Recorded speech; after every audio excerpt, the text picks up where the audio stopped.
ओम शांति।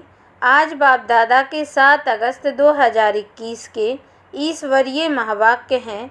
मीठे बच्चे, सबको यही पैगाम दो कि देह सहित देह के सब धर्मों को भूल अपने को आत्मा समझो तो सब दुख दूर हो जाएंगे। प्रश्न, तुम बच्चों को किस बात में फॉलो फादर करना है? उत्तर, जैसे इस ब्रह्मा ने अपना सब कुछ ईश्वर अर्पण कर दिया, पूरा ट्रस्टी बना, ऐसे ट्रस्टी बनकर रहो। कभी भी उल्टा सुल्टा खर्चा कर पाप आत्माओं को नहीं देना। अपना सब कुछ ईश्वरीय सेवा में लगाओ, पूरा ट्रस्टी बनो, बाप की श्रीमत पर चलते रहो। बाप देखते हैं कौन बच्चा कितना श्रीमत पर चलता है। गीत, तू प्यार का सागर है। ओम शांति। बच्चों ने गीत सुना। कहते हैं, बाबा हम कहाँ से आए, कब आए, फिर वापस जाने की राह कैसे भूले। यह ड्रामा कानों में समझा दीजिए। हम कौन हैं, कहाँ से आए, फिर कहाँ चले गए। एक ज्ञान की बूंद तो दे दो, क्योंकि ज्ञान सागर है ना। अभी बच्चे जानते हैं हम आत्माएं कहाँ की रहने वाली हैं। फिर बाप को और अपने स्वर्ग को कैसे भूले और कैसे आकर यहाँ दुखी हुए। यह राज कानों में सुनाओ। अब बाप ज्ञान का सागर भी है, पवित्रता का सागर भी है, प्रेम का सागर भी है, शांति का, सुख का और संपत्ति का सागर भी है। अभी बेहद के बाप द्वारा ये सब बातें समझते हैं। आदि में कहाँ से आए, फिर मध्य में क्या हुआ, जो हम रास्ता भूल दुखी हुए।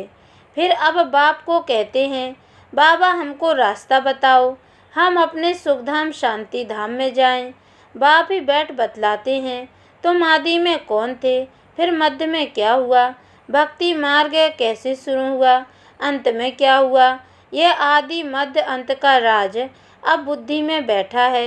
यह ड्रामा है ना, यह मनुष्यों को जरूर जानना है, क्योंकि एक्टर्स हैं।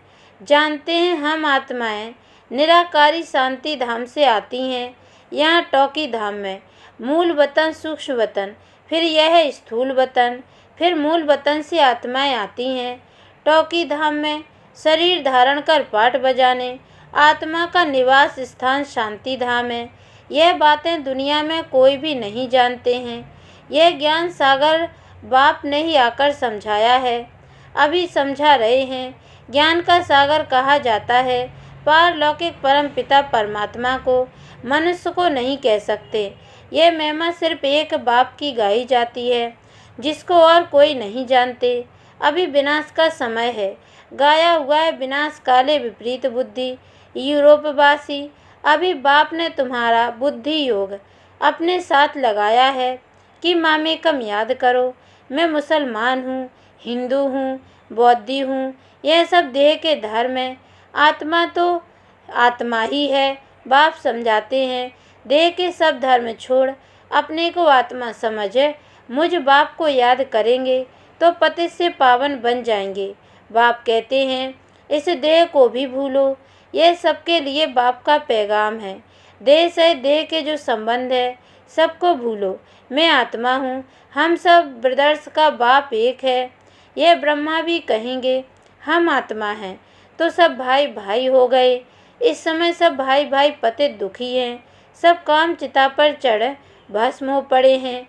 जब द्वापर के आदि में रावण राज्य शुरू होता है, तो फिर तुम वाम मार्ग में जाते हो, तभी फिर और धर्म शुरू होते हैं। आधा समय तुम पवित्र रहते हो, फिर आधा में तुम पतित बनते हो। 21 जन्म भारत में ही गाए जाते हैं। कुमारी वह जो 21 कुल का उद्धार करे, कुमारी का मान है। तुम भारत का तो क्या, सारी दुनिया का उद्धार कर रहे हो। तुम जानते हो हम सब आत्माएं शिव बाबा के बच्चे हैं, तो कुमारी ठहरे। भाई बहन तब होते हैं जब प्रजापिता ब्रह्मा की औलाद बनते हैं। यह तुम बच्चों को ज्ञान है। हम आत्माएं सब भाई भाई हैं, सब बाप को पुकारते हैं, हे पतित पावन आओ, यहाँ रावण राज्य से दुख से हमको लिबरेट करो, फिर हमारा गाइड बन हमको वापस ले चलो। हमारे दुख हरो और सुख दो। अभी तुम समझते हो, बरोबर बाबा आया हुआ है, हमको इस कलयुगी रावण राज्य से छुड़ाए साथ ले चलेंगे। बाप जानते हैं सभी आत्माएं पतित हैं, इसलिए शरीर भी पतित है। आत्मा को ही पावन बनाकर ले जाते हैं निर्वाण धाम में। पास्ट से प्रेजेंट है, फिर फ्यूचर होगा। आदि मध्य अंत है, फिर आदि। सतयुग आदि कलयुग अंत है, फिर फ्यूचर होगा सतयुग। यह तो सहज है ना। अच्छा, बीच में क्या हुआ? हम कैसे गिरे? हम पावन देवता थे, फिर पावन से पतित कैसे बने? अभी तुम समझते हो। बाप समझाते हैं, जब रावण राज्य शुरू होता है तब तुम पतित बनते हो। अब फिर तुमको भविष्य देवता बनाने आया हूँ, इसमें डिफ़िकल्टी की कोई बात नहीं। बाप कहते हैं, तुमको इस विषय सागर से पार ले जाते हैं। गाते भी हैं, नैया मेरी। सभी पुकारते हैं एक बाप को। हमारी नैया जो डूबी हुई है, उनको क्षीर सागर में ले चलो। उनको खेवैया बागबान भी कहते हैं। अभी कांटों के जंगल में पड़े हैं, हमको फिर फूलों के बगीचे में ले चलो। देवताएं फूल है ना, अभी सब हैं कांटे, एक दो को दुख ही देते रहते हैं। देवता कभी किसको दुख नहीं देते, वहाँ तो सुख ही सुख है। वह तो सिर्फ गाते हैं, तुम यहाँ प्रैक्टिकल सुन रहे हो। कहते हैं ना बाबा, हम कहाँ से भूले, इस सृष्टि चक्र को हम कैसे भूले। सत्युग त्रेता में यह नहीं जानते, क्योंकि वहाँ तो हम सुखी थे। फिर दुखी कब हुए? जब रावण राज्य शुरू हुआ। भारतवासी रावण को जलाते ही रहते हैं जब तक उनका विनाश नहीं हुआ है।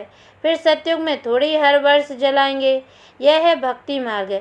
अभी रावण का राज्य खलास होना है। भक्ति मार्ग में रावण को हर वर्ष जलाते हैं, परंतु मरता ही नहीं।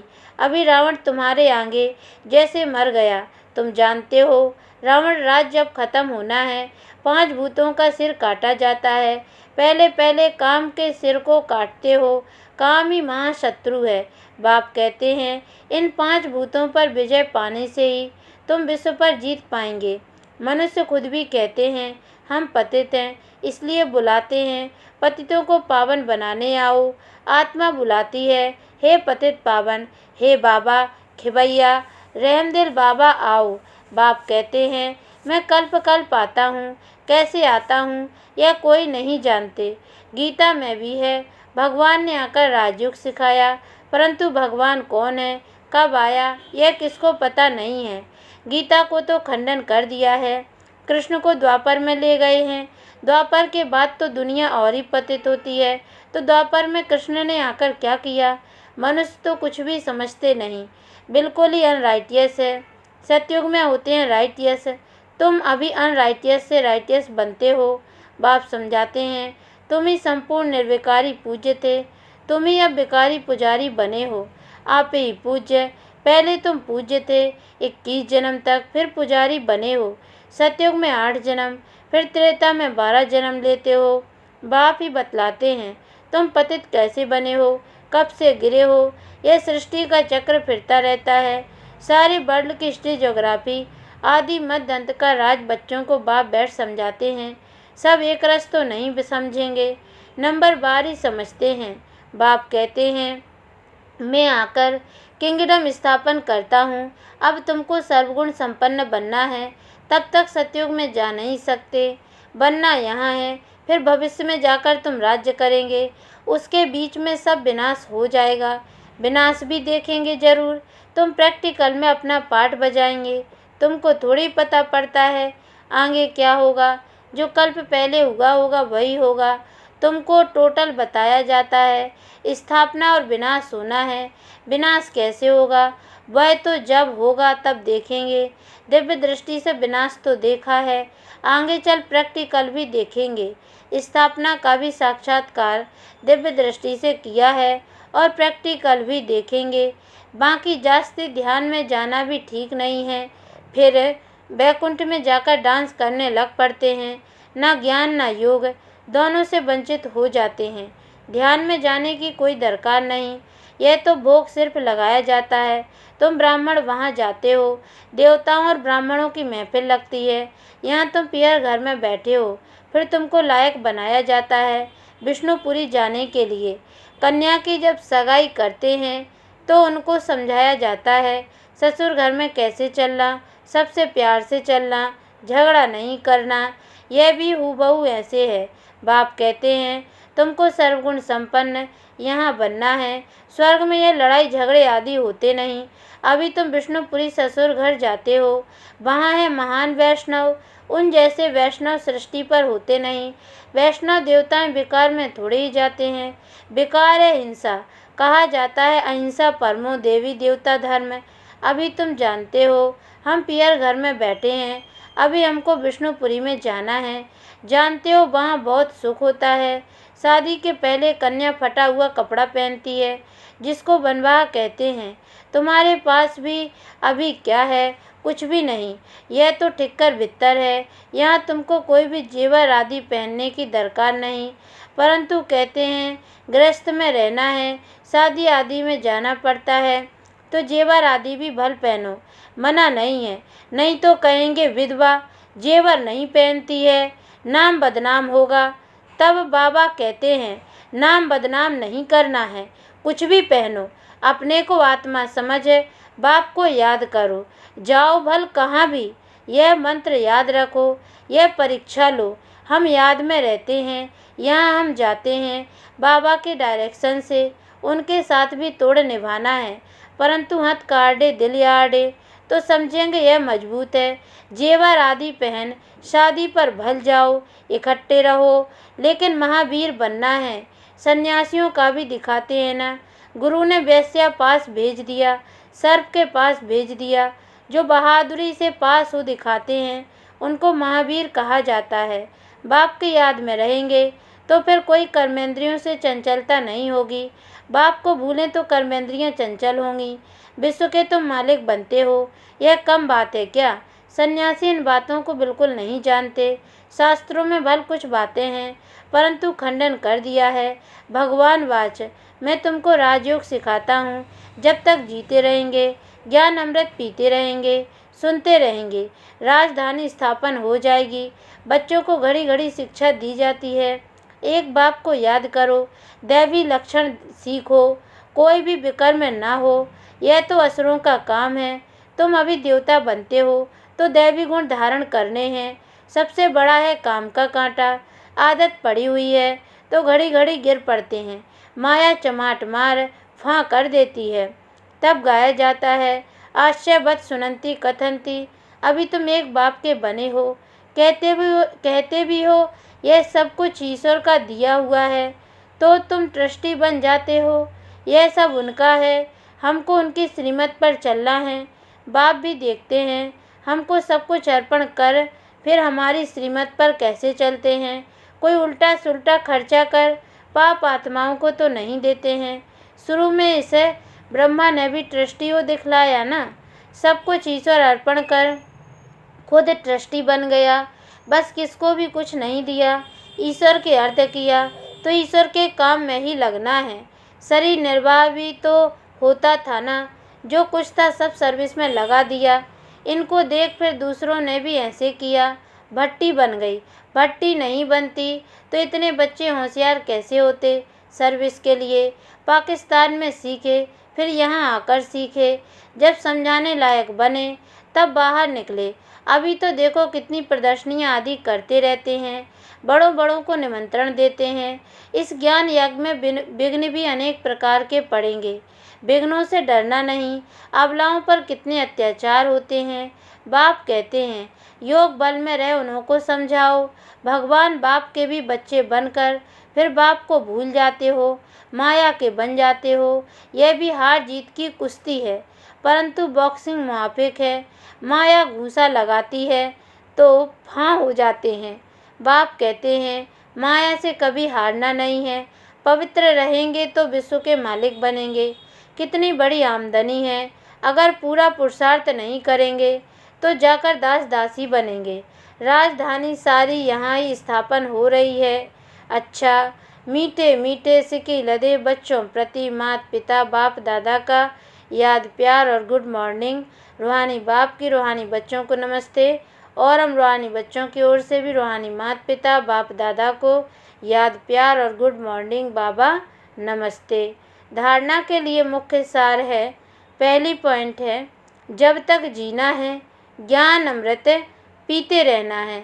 महावीर बन माया की बॉक्सिंग में विजयी बनना है। सबके साथ तोड़ निभाते दिल एक बाप में रखनी है। दूसरी पॉइंट है, विघ्नों से डरना नहीं है। सर्विस में अपना सब कुछ सफल करना है। ईश्वर अर्पण कर ट्रस्टी बन रहना है। कुछ भी उल्टे सुल्टे कार में नहीं लगाना है। वरदान, डबल लाइट बन कर्मातीत अवस्था का अनुभव करने वाले कर्मयोगी भव। जैसे कर्म में आना स्वाभाविक हो गया है, वैसे कर्मातीत होना भी स्वाभाविक हो जाए, इसके लिए डबल लाइट रहो। डबल लाइट रहने के लिए कर्म करते हुए स्वयं को ट्रस्टी समझो और आत्मिक स्थिति में रहने का अभ्यास करो। इन्हीं दो बातों का टेंशन रखने से सेकंड में कर्मातीत, सेकंड में कर्मयोगी बन जाएंगे। निमित्त मात्र कर्म करने के लिए कर्मयोगी बनो, फिर कर्मातीत अवस्था का अनुभव करो। स्लोगन, जिनकी दिल बड़ी है उनके लिए असंभव कार्य भी संभव हो जाते हैं। ओम शांति।